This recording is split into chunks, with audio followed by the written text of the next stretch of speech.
Now, in case if you have accidentally deleted an email from your Gmail app in Android device and want to restore it, then let us see how to do it.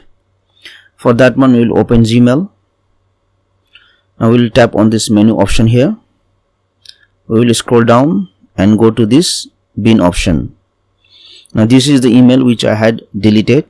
So if I want to restore it, I will tap on this email to open it.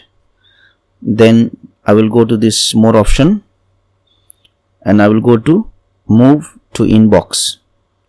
Now I can go back, and if I see here, the email has moved to the primary inbox. So this is how you will restore deleted email in Gmail app in your Android device. Thank you for watching this video. Please like and share this video if you found it helpful. Also click on the subscribe button and hit on the bell icon to get the notification of our latest videos for free.